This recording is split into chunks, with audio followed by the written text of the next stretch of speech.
In this video, I want to talk about how you tackle a subject that you don't know much about, or how you can find a niche that you're not familiar with and decide whether or not you want to market to it. Now, it's much harder to dominate a cold niche than one you already know a lot about, but it's not impossible.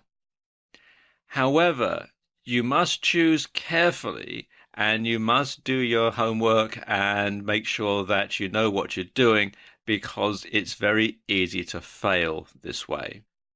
So the first thing that you want to do is you'll want to carry out some research online to not only find the niche in the first place, but also to assess its viability and its profitability. And there are several sites online which can help you do this. Okay, the first site to look at is Google Trends, which you can find here at google.com/trends. And this gives you an idea as to the rising and falling searches on Google and how popular a particular topic is. You can explore the categories. You can go from this drop down here. So you can have things that are related to business or entertainment or health, science and technology, sports, top stories, and so on. And you can have them from just the United States, or you can have a particular country elsewhere. You see the whole list here of things that you can look at. Also, you can type in a search term or a website URL in here, which will give you a breakdown as to how often that particular search topic is looked for. Let me just scroll down a bit so you can see the rest of the page. You can see these are all the popular ones in the United States at the time that I'm making this video. There we go. Okay, the next one is to find the best-selling items on eBay, and it's Terapeak. And this is a service that works in conjunction with eBay, and they will give you a lot of data about the best-selling items on eBay. So you get an idea as to what's popular on eBay at the moment. It's rather a long URL to log into, so if you just go to pages.ebay.com/marketplace_research, you'll be prompted to sign into your eBay account, and then it will take you to this page and you can watch the video that explains it in a lot more detail than I can. Then there's Amazon bestsellers, which you'll find here at amazon.com/GP/bestsellers. And this lists all the bestsellers in various categories on Amazon. Let's just scroll down a bit so you can see better.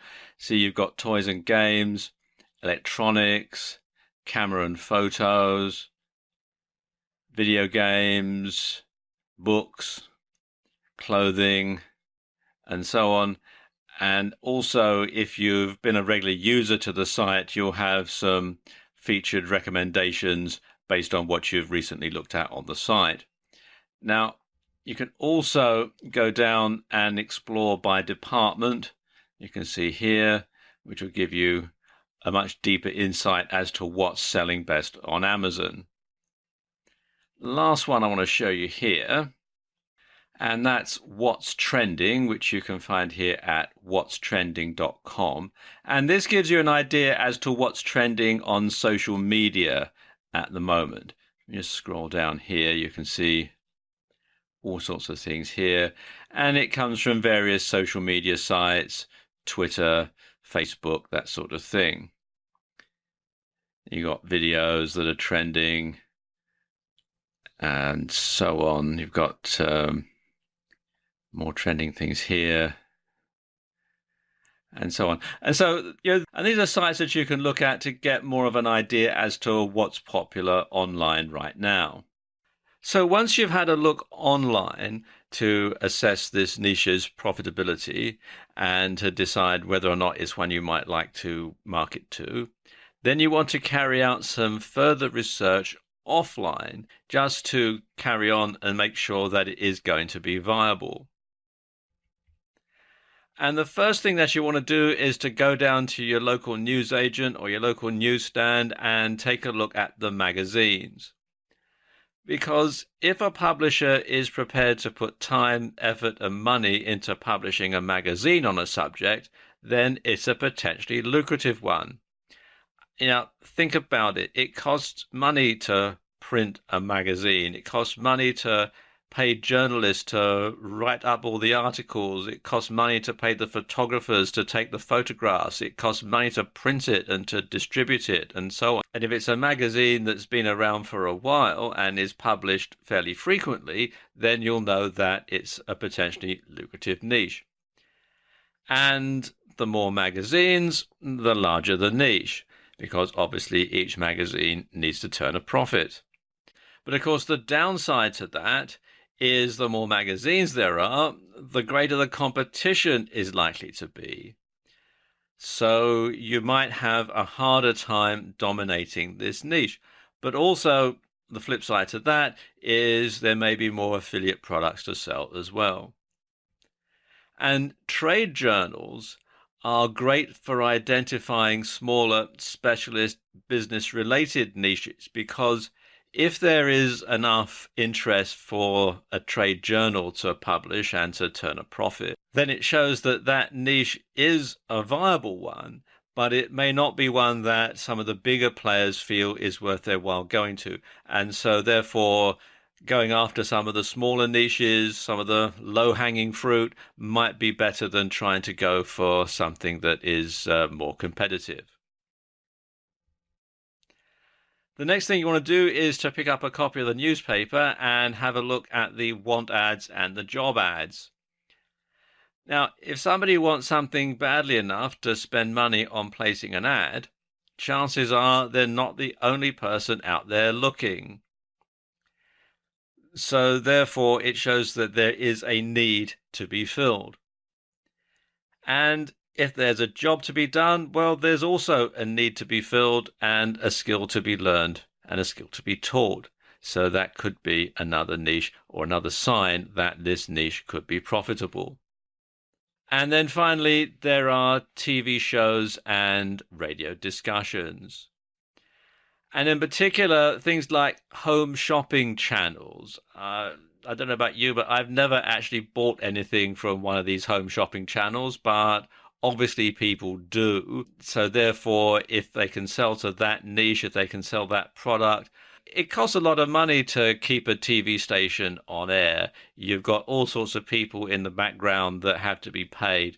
You've got all sorts of technicians. You've got, just the electricity bill for the lighting can be quite expensive. So if they are selling a product and it's selling well on one of these home shopping channels, then that should be a niche that you could investigate. Another thing is specialist subject TV programs.